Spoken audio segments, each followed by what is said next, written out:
Bonjour et bienvenue en Transparence, le magazine de la rédaction qui parle de l'actualité et qui donne la parole à ceux qui font l'actualité. Et notre invité ce midi, c'est Élie Lecourrieux, le maire du Mont d'Or. Bonjour. Bonjour Elisabeth Noir. Merci d'avoir accepté votre invitation. Alors vous avez été réélu à la tête de la mairie du Mont d'Or à l'issue du second tour qui a eu lieu le 28 juin, c'est-à-dire il y a 2 mois, jour pour jour. C'était gagné d'avance comme élection ou c'était incertain? Vous avez douté? Non, j'ai pas douté, mais vous savez, une élection, c'est jamais gagné d'avance. On a vu des exemples. D'ailleurs, notre ami Philippe Schill sur Arouet, la ville jumelle avec le Mont d'Or, il avait 48% des voix au premier tour et il a perdu au deuxième tour. Donc vous voyez comme quoi qu'il faut toujours faire attention. Par contre, il y avait une grande disparité de voix sur 5 candidats quand même, donc c'était pas évident. Il fallait qu'on se compte. Moi, j'étais candidat pour la première fois sur mon nom et donc voilà, c'était pas simple. C'était important, ça, d'être élu comme tête de liste. Effectivement, c'était la première fois, puisque vous aviez succédé en cours de mandat à Éric Gay. Oui, parce que voilà, vous êtes le maire. D'ailleurs, ça s'est vu tout de suite. Hein, monsieur le maire, le lendemain, c'était plus le maire d'avant. C'était pas le maire qui avait remplacé Éric Gay. Voilà, là, j'avais obtenu un peu, mes lettres de noblesse. Et pour moi, ça n'a rien changé, mais pour les gens, si, c'était important. Et puis surtout, pour moi, c'était une reconnaissance d'un travail engagé auprès du Rassemblement, d'un parti politique depuis plus de 30 ans. Donc, c'était un peu la consécration. Alors, vous avez obtenu, votre liste a obtenu 46,05% des voix au second tour. Vous avez 26 sièges sur 35 au sein du conseil municipal. Génération NC occupe 5 sièges. La liste indépendantiste, 3 sièges. La liste de l'éveil océanien, 1 siège. Ça se passe comment au sein du conseil municipal avec cette opposition un peu multiple? Bah, écoutez, les choses se mettent en place. Hein. Madame Julier, par exemple, avait annoncé qu'elle serait dans l'opposition active. Donc je confirme qu'elle l'est, voilà, comme d'autres d'ailleurs, et c'est bien parce que on n'est pas assis dans son fauteuil en croyant que tout est arrivé. Donc ça met de l'énergie en plus et voilà, je suis reconnaissant à tous ceux qui m'accompagnent dans mon équipe et puis à l'opposition qui joue le rôle qu'elle doit jouer. Alors l'élection, c'était donc le second tour, c'était il y a 2 mois jour pour jour. C'est une campagne qui a été interminable en raison de la crise sanitaire. Votre but pour cette nouvelle mandature, c'est quoi? C'est pour synthétiser, vous vous engagez à améliorer la qualité de vie des Mont-d'Oriens. Ça passe par quoi et quels sont vos projets? Oui, parce que on parlait toujours dans les projets, c'est-à-dire ambitieux, une ville, c'est de bâtir, construire, etc. Moi, je parlais de qualité de vie, je parlais de bienveillance, je parlais de propreté urbaine, parce que je veux que cette commune qui est agréable, qui est attirante, je veux qu'elle le reste. Voilà, je veux que les gens s'y sentent bien. Avant d'accueillir les gens qui viennent de la Calédonie entière, il faut que les gens du Mont d'Or soient déjà bien chez eux, qu'ils soient dans des conditions de vie acceptables. Et moi, je me bats pour vraiment améliorer cette qualité de vie. Ça passe par quoi? La qualité de l'environnement, ça a toujours été l'un des points forts de votre commune, la volonté de sauvegarder, protéger, mettre en valeur l'environnement. Oui, bien sûr, ça en a fait des investissements. D'ailleurs, il faudra en faire de plus en plus j'appelle ça des investissements productifs qui font que on change nos ampoules LED en LED. Donc c'est un projet de 100 millions et sur 6 ans c'est amorti. On met des panneaux solaires sur les toitures. On continue, bien sûr, on est la seule commune à faire le tri des déchets au porte-à-porte. On continue à faire l'aménagement de nos plages, de nos parcs, nos aires de protégées. Vous savez qu'on a subi il y a quelques mois un feu important dans la vallée de la Coulée, donc on est en train de la sanctuariser. On est en train d'en faire vraiment, on est en train de faire un futur joyau. Donc il faut qu'on reconstruise tout ça pour le bien des Calédoniens, pour dire on doit s'occuper et surtout faire changer les mentalités sur les feux de brousse, sur le jet des déchets, etc. L'un des slogans de votre campagne municipale, c'était aussi une ville tournée vers la mer. Ce qui fait toujours un petit peu sourire en Nouvelle-Calédonie parce qu'elles sont presque toutes tournées vers la mer, mais le Mont d'Or pas suffisamment selon vous? Vous savez, je disais, on construit un terrain de rugby, ça avec les installations, ça coûte 280 millions, 300 millions. La mer, c'est gratuit. Et pourtant, on a le sentiment qu'aujourd'hui, les gamins, les jeunes, comme les moins jeunes d'ailleurs, ne vont plus suffisamment à la mer. Ils ont pas les moyens d'y aller. Une fois qu'ils y sont, il n'y a pas les installations pour les accueillir. Il n'y a pas suffisamment de bateaux. Il y a pas. Moi, j'aimerais que les uns les autres puissent retourner à la pêche. J'aimerais que, par exemple, les pirogues du Mont d'Or, qui est l'école de voile installée, j'aimerais qu'elle reçoive beaucoup plus de gamins. Il y a déjà des installations. Donc, le but, c'est d'aller auprès de ces installations et puis d'enrichir en termes de matériel et de qualité pour qu'ils puissent, justement, ces gamins, retourner dans un milieu où moi, j'ai l'impression d'avoir grandi au bord de mer. Il y a l'île au Bailly également qui doit devenir l'un des pôles de développement, d'aménagement, de loisirs de la commune. Oui, ça c'est un projet ambitieux, mais qui va se faire en plusieurs phases. On va d'abord travailler avec le gouvernement et la province sud, puisque c'est un terrain qui n'appartient pas à la ville, mais sur lequel on va déjà permettre aux Mordoriens de revenir dans des conditions décentes, puisqu'il n'y a pas de toilettes, il n'y a pas de table, il n'y a pas de chaise, il n'y a pas de banc, il y a des espèces envahissantes. Enfin, pour l'instant, c'est sale. Même si on a nettoyé les déchets récemment. Donc il faut vraiment que ça soit le pôle, vraiment, ce pôle de la mer, soit à partir de l'île au Bailly, quoi, soit le phare. Je vous rappelle juste qu'on n'a pas de très très belles plages au Mont d'Or, puisqu'on a une très très grande mangrove sur le littoral, et que les plages de sable blanc se trouvent sur Bailly, sur Cazy, etc. Donc qu'il faut aménager. Alors les problèmes routiers, c'était également invité dans la campagne. Problème de circulation, bien sûr, au Mont d'Or, on le connaît pour les Mont-d'Oriens notamment qui doivent rejoindre Nouméa. Et puis la fameuse route de contournement de Saint-Louis. On en est où dans ce projet? C'est un projet réel ou ça va être abandonné, ou vous en êtes où dans vos études? En tous les cas, moi je me suis appuyé sur la province sud et le gouvernement, qui ont fait un certain nombre d'engagements lors des campagnes précédentes. En parlant de cette route, donc moi j'ai assuré les Mont-d'Oriens que j'y m'y attellerai, que je serai derrière eux pour pouvoir continuer à porter ce projet. J'ai reçu le comité qui travaille sur cette route là, et je souhaite mettre en place un groupe de travail justement pour qu'on puisse partager les données et surtout ne pas oublier, ne pas enterrer ce dossier. Mais ça va coûter très cher, non? C'est un chantier c'est colossal. Énorme. Voilà. Alors, si vous me parlez des crises successives, c'est sûr qu'avant la crise, c'était... Mais en tous les cas, aujourd'hui, on parle de milliards. Vous savez comme on parle de millions. Donc, j'ai de bons espoirs qu'un jour, on y arrive. Il y avait aussi la tentative de navette maritime qui était très innovante. Ça marche pas? Ça va être poursuivi ou non? La navette maritime, il y avait deux autres projets bien sûr importants, le néobus donc du magasin Carrefour jusqu'au lycée du Mont d'Or, puisque la première tranche c'était le centre-ville jusqu'au Médipôle qui a été réalisé. Donc la deuxième tranche, elle a un peu du plomb dans l'aile parce que malheureusement le SMTU vit des moments difficiles, mais il est hors de question qu'on abandonne ce projet. Moi là-dessus, je serai présent, fortement présent. Et les navettes, on a éprouvé le système. Aujourd'hui, on était en DSP, une délégation de service public, pour lancer le marché, l'appel d'offres. Moi, je crois que personne n'y a cru, personne n'y croit aux navettes. Et pourtant, il y a une vraie demande des gens du Mont d'Or, parce qu'on pense Mont d'Or pour aller au travail à Nouméa. Mais on pense pas demain les Nouméens monter au Mont d'Or justement pour aller sur l'île au Bailly, etc. Donc, soit ça coûte de l'argent, il faudra suspendre ce projet, mais en tous les cas, moi je crois que c'est un projet qui doit voir le jour. Et il est peut-être venu trop tôt, il faut encore quelques années avant que ça rentre dans les mentalités. Vous savez, les Mont-d'Oriens, ils apprécient cette navette quand la coulée déborde ou quand Saint-Louis, ou pas nommer le lieu, mais enfin est bloqué. Mais c'est aussi autre chose, c'est un autre mode de déplacement. Il pourrait être Nouméa d'Imbéa-sur-Mer, ça pourrait être Nouméa Païta, le littoral. Donc c'est vraiment, aujourd'hui, il faut penser pour demain notre système de développement de tout ce qui est transport. Quand on parle de la qualité de vie des populations et singulièrement des Mont-d'Oriens, il y a bien sûr les problèmes de délinquance, d'insécurité au quotidien. On en est où? C'était aussi l'un des efforts, l'un des dossiers que vous vouliez mettre en avant? Je crois que c'est un dossier majeur pour l'ensemble du Grand Nouméa, enfin de la Calédonie d'ailleurs, cette délinquance.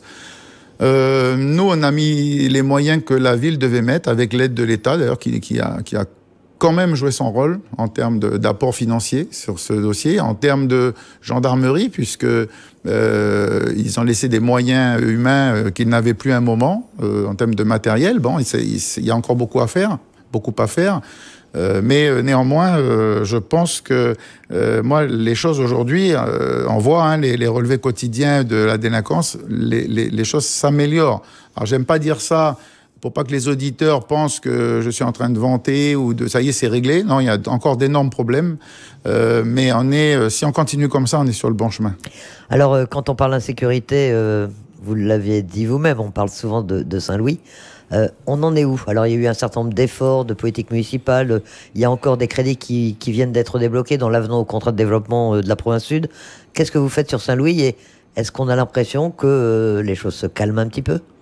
J'avais presque vous poser la question à vous. Enfin, moi j'y vais tous les jours. Enfin, on y est à Saint-Louis régulièrement. Il y a eu, pour mémoire, il y a eu quand même, il y a quelques jours, il y a eu la fête de Saint-Louis.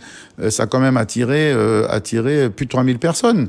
Donc, vous voyez, et les gens sont contents d'y venir et de découvrir. Apparemment, je veux dire, tout a été vendu. Les exposants sont hyper contents. Ils ont fait découvrir leur village avec le petit train, etc.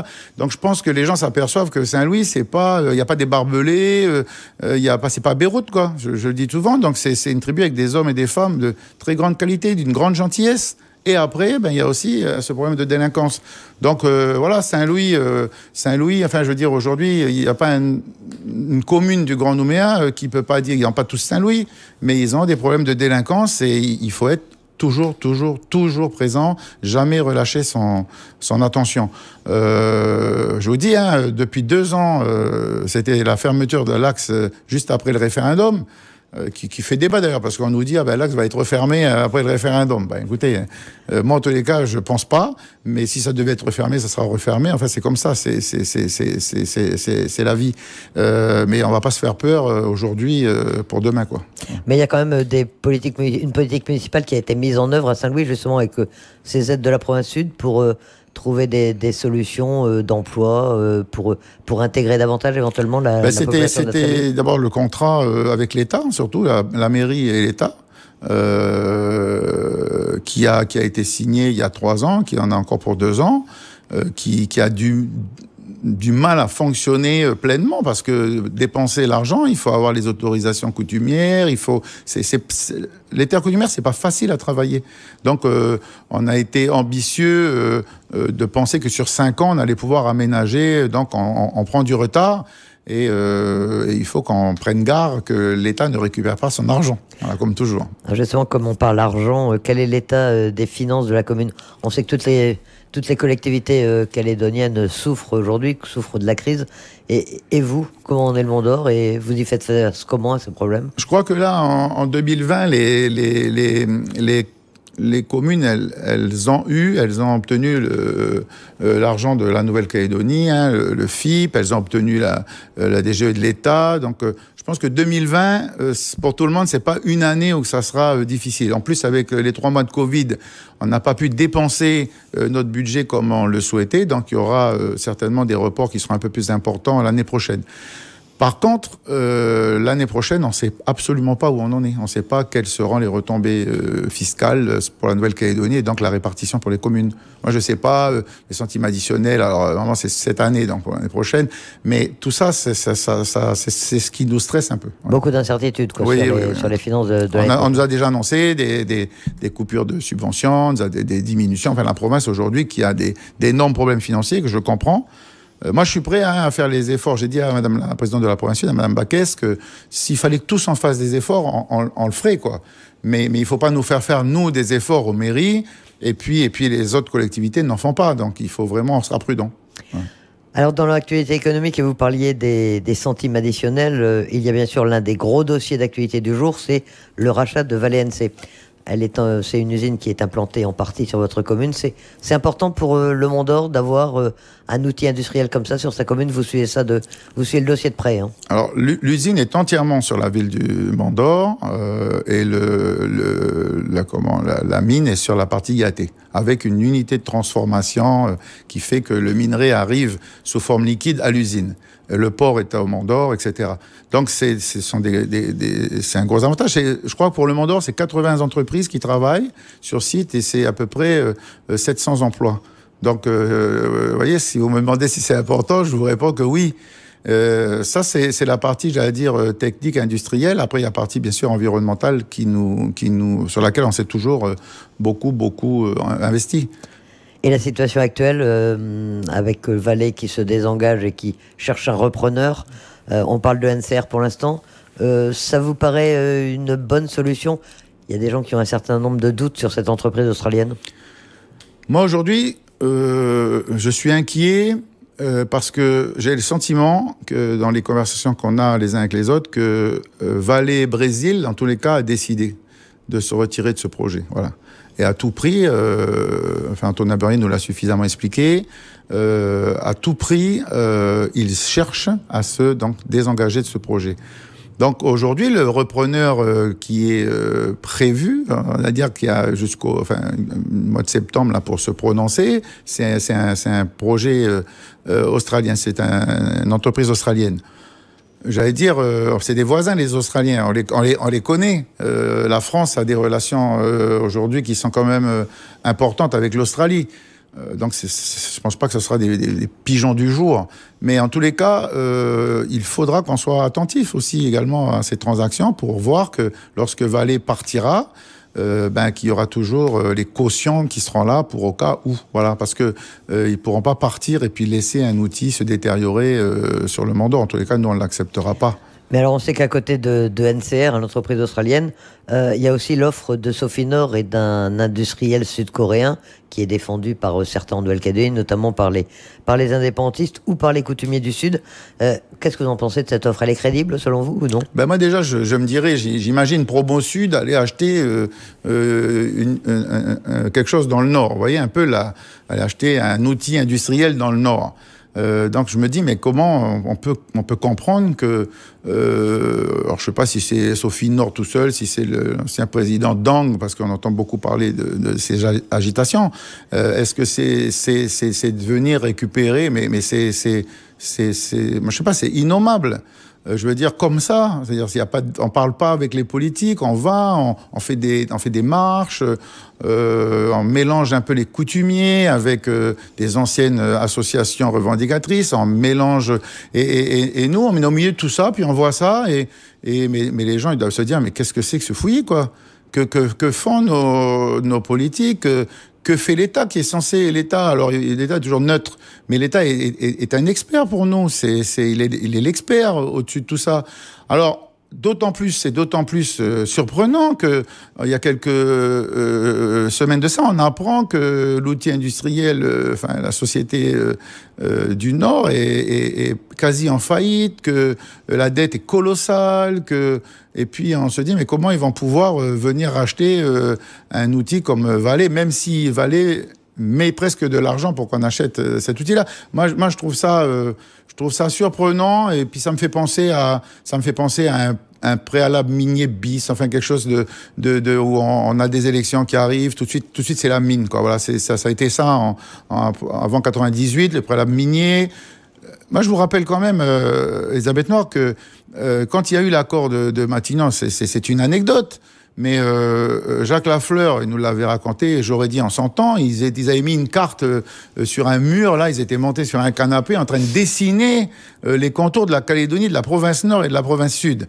Et dans ces contours, il y avait Canala qui posait problème, parce que le futur président, c'était Joredi qui avait... Voilà, donc il fallait mettre le trait là, plus les mines de Boaken et de celles de Kwawa, et de l'autre côté, c'était Poya. Donc les traits, voilà, donc aujourd'hui, ce sont des périmètres politiques qui ont été définis, et on va remettre en question ça, quoi. Je trouve ça fait un peu bizarrement. Mais à la fois, c'est inquiétant la situation des 3 usines métallurgiques de Nouvelle-Calédonie. On parlait de Vale, on parlait de KNS, on sait que la SLN non plus ne va pas très fort.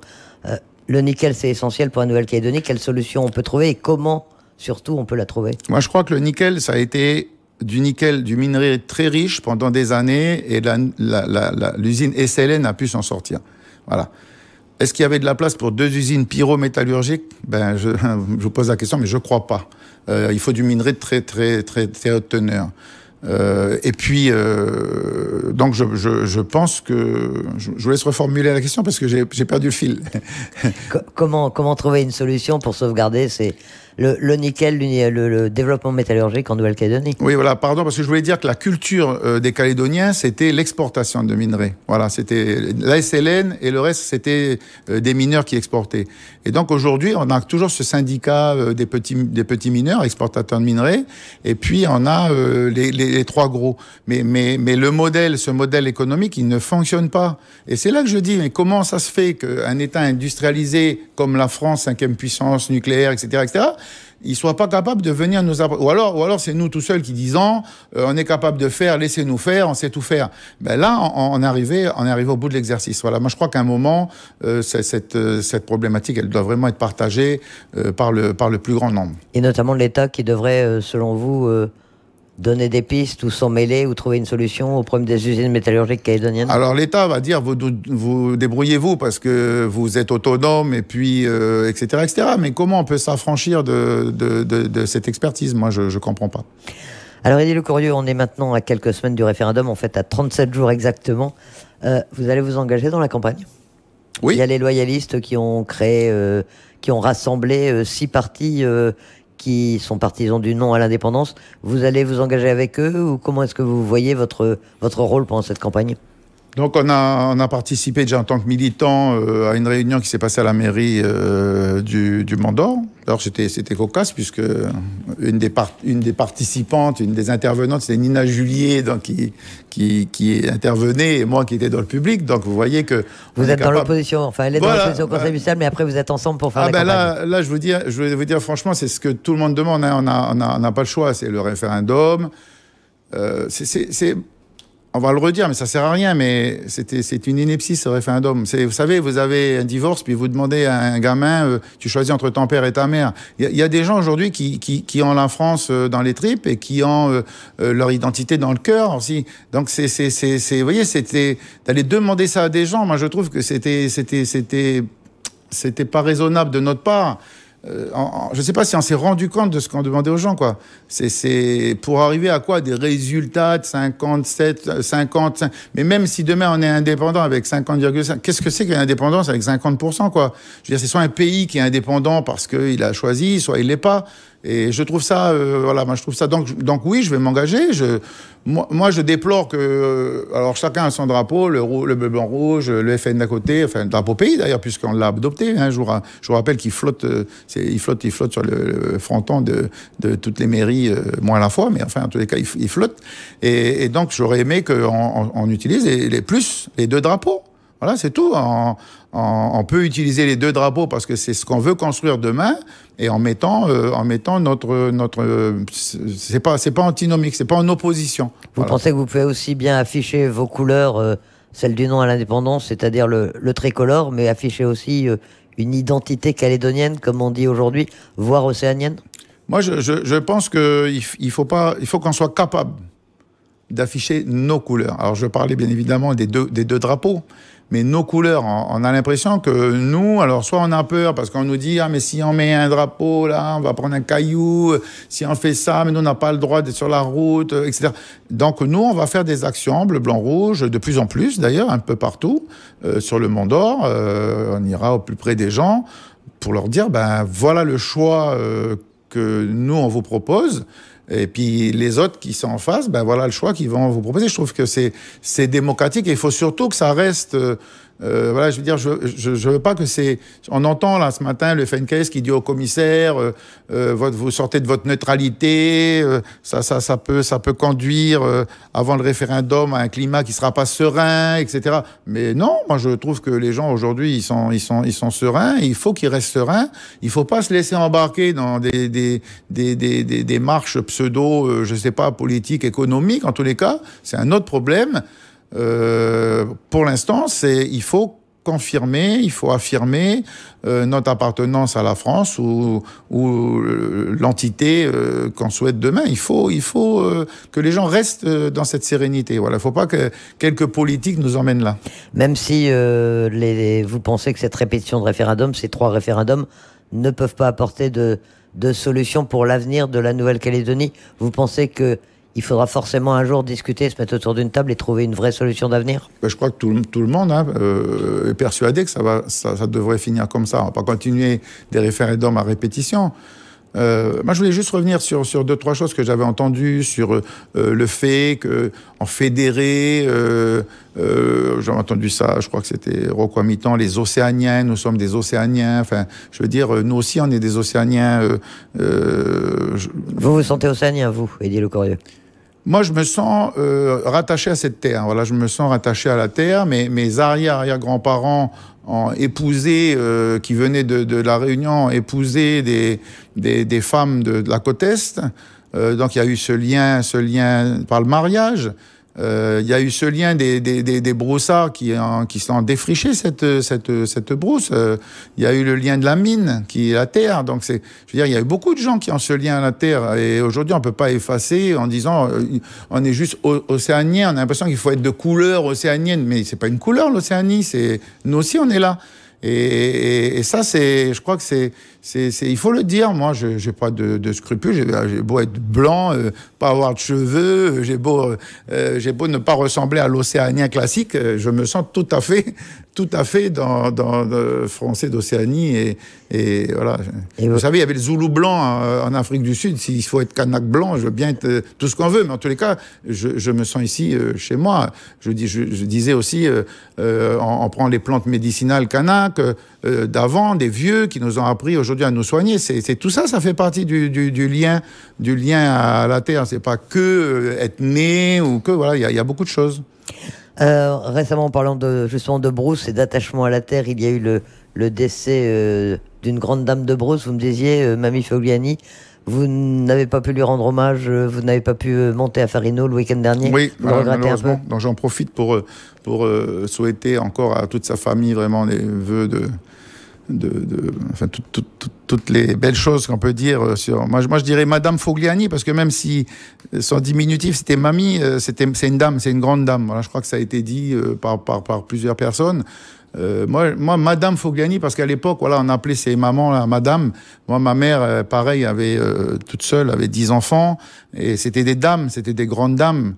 Et Madame Fogliani, c'est indéniable qu'elle a rassemblé dans sa culture, dans sa cuisine, dans ses enfants métis, dans toute son extravagance, parce que c'était quand même un personnage pittoresque, c'était quelqu'un de haut en couleur, mais ça reste une grande dame. Voilà, pour moi, c'était voilà. Et comme l'actualité est parfois un peu triste aussi, on a appris donc le week-end dernier le décès de Pierre Maresca. Ces obsèques vont avoir lieu lundi. C'est aussi quelqu'un dont vous étiez assez proche et que vous connaissiez bien. Oui, j'étais très triste d'apprendre le décès de Pierre, même si depuis très longtemps on s'y attendait. Vous savez, Pierre Maresca, ça fait presque plus de 30 ans qu'il était malade.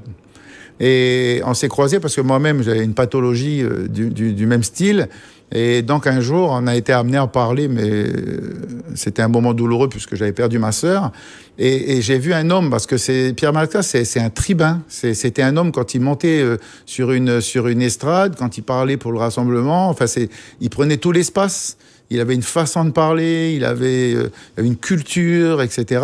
Mais on voyait pas ce côté sensible de l'homme. Voilà, c'est ça, dans sa plume qui était acérée, et on le voyait pas. Et c'était une très très belle personne. Et j'en profite vraiment pour saluer sa femme et ses enfants, et lui dire que au moment, je pense qu'on aurait encore besoin d'eux, quoi. On n'a pas assez d'hommes et de femmes derrière qui ont pris le relais, en tous les cas qui se montrent ou qui démontrent tous les jours voilà, ce parcours. Et vraiment, merci Pierre pour ce que tu nous as laissé. Eddy Le Corieux, le maire du Mont d'Or, merci d'accepter notre invitation dans ce magazine Transparence. Merci à vous. Un magazine qui, je le rappelle, sera rediffusé dimanche soir, juste après notre édition de 17h45, et que vous pourrez retrouver dans un instant en podcast audio et vidéo sur notre site internet. Passez une excellente après-midi. Votre prochain rendez-vous d'information, c'est à 13h.